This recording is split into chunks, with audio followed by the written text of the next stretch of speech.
Welcome back. This is Sandy with Sandy's Organized Chaos, and today we're going to be having a little bit of fun with paints. We all have that one tumbler. It's just sitting there. It's already fully glittered, and you just don't know what to do with it. So I hope this technique today kind of gives you a little bit of inspiration. As always, I'll make sure to put everything that I use today down in the description box below so that you guys can shop those items if you would like to. If you're new to my channel, don't forget that subscribe button, and let's wake up, prep those tumblers, and slay all day. Let's do this.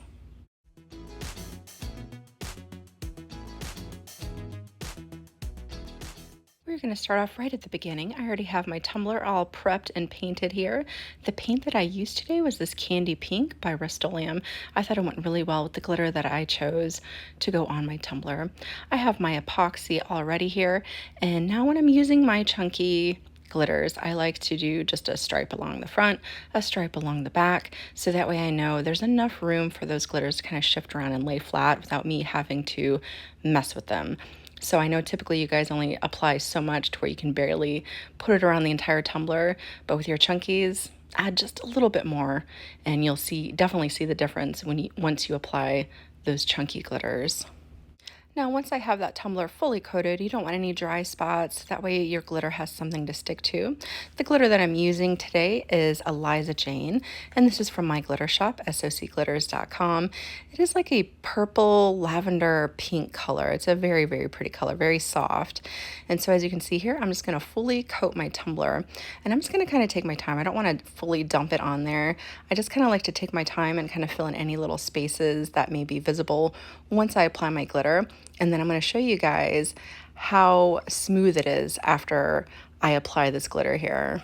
Now, I didn't mention earlier, but the epoxy that I used was actually a quick coat epoxy, so it's going to dry in about 2 hours. I'm going to make sure that I put another coat of epoxy right over my raw glitter here, so that way we have a nice smooth surface for that next step that we're going to be moving on to here in a minute. But as you guys can see, if you just apply just a little bit more epoxy, how smooth that finishes. So I only needed one more coat of epoxy right over top of my glitter. Now here is my tumbler, and it is ready to have its paints and decal put on. And again, this was the next morning after I applied another thin coat of epoxy right over top of that raw glitter. Now we're gonna move on to our decal. I went ahead and cut out my decal first, and I'll make sure to put that into the description below if you guys wanna check out where I got this. I thought it was really cute and kind of went with the kind of tropical feel that I was going for. But I went ahead and did my decal first because I wanna see where I want to apply my paints. So I'm gonna go ahead and roll that around my tumbler here, and because I want to keep my paints right where the decal is gonna go. I just kind of want to give it just a little bit extra before I apply it. Now that we have our decal cut out and we kind of know where we would like our paints to go, now we get to pick out the paint colors. Now, I bought this kit a while back from Arteza. It comes with 10 different iridescent colors. So the great thing about these colors is you can use it on a light color tumbler or a dark color tumbler. So if you have a black tumbler that you don't know what to do with it, these paints would go amazing over that. They're see-through, so you can still see the sparkle of those glitters underneath, and I just absolutely love them. And they kind of have a shifting pigment in them, so that way it just gives just a little bit more extra detail to your project. Okay, I have my little area all set up here. I just have my little paint tray that I purchased through the dollar store. I have my really nifty paint puck, which is a paint washing basin for my brushes. I absolutely love. I'll put that down in the description if you guys want to check it out. I highly recommend it. I so love using this thing. I've used it for my brushes with Mod Podge. I've used it for brushes with alcohol inks on them. It does wonders. Now, the brush size that I'm going to be using today is just a 10mm round brush.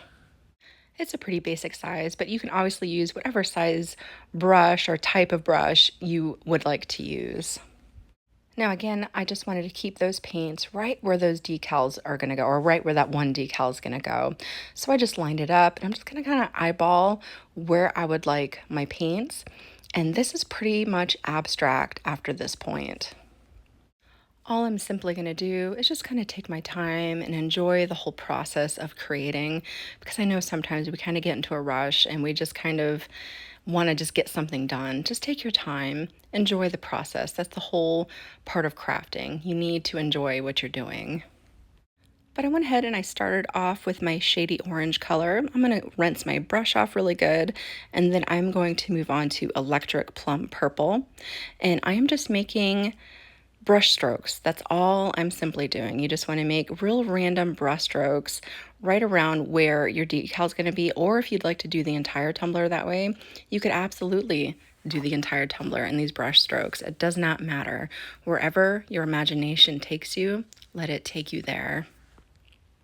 This process is, like I said earlier in my beginning clip, is absolutely perfect for those tumblers that you already have sitting on your table that are fully glittered with epoxy over them, and you're just like, what am I going to do with it? I have no clue what I'm going to put on this. What kind of decal? Should I do anything to it? Well, I already put my glitter on, so I can't do anything else to it. That you can absolutely add some iridescent paints over it and just kind of give it a little bit different of a look. You can even use alcohol inks too. You could do anything you'd like on top of this epoxy. Okay, now I'm all done with my electric plum, and now I'm going to move on to my fairy tale blue. Now at this point, I kind of took my brush and almost had it turn sideways rather than with the flat end down. I wanted more like thinner streaks, so I did some of the wider streaks, and then I started coming back through and just doing very thin streaks through it as well. Now that I'm done with that, I'm going to go ahead and move on to my yellow. And again, just making those really random brush strokes here. As you can see, I have it flipped to the side just a little bit. And you don't want your paint piled up too much. You don't want big globs of your paint on there. So you just want to come back through and smooth anything out if you need to. Now, once I got done doing my yellow, that's the time you kind of want to come through and you can touch up any little areas that you would like. I did end up coming back through and adding a couple more of just real thin brush strokes on the back of the tumbler, so that way if a name were to be applied to it, it kind of went with the front as well. And like I said, with the decal that I'm using, I just wanted to use something very plain, just something very clean, and let the tumbler itself speak for itself. Now I think I'm just gonna let you guys kind of watch me work here for a minute. And there's pretty much nothing to it, guys. Just add your little brush strokes. But I know sometimes you guys like more of a visual rather than just saying this is how you do it. So that's why I try to make sure that I give you guys enough visual and enough actually talking and walking you through it that way as well. But this process is so simple, and I know you guys got this.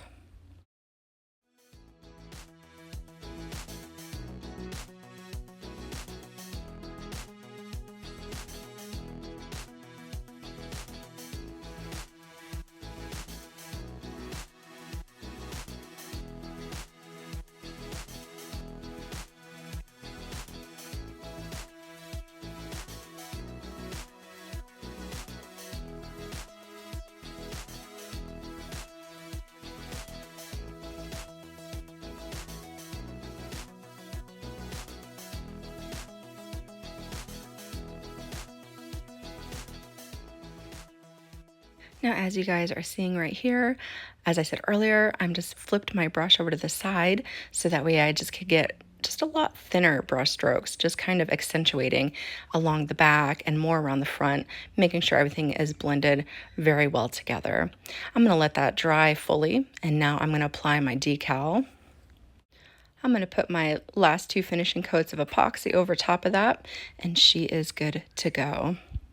Whether you take this design and duplicate it as is, or you take it and let it inspire you to create something that is completely your own, I hope that you guys had a lot of fun watching this tutorial today. Again, if you're new to my channel, don't forget to hit that subscribe button, and I will see you guys next time.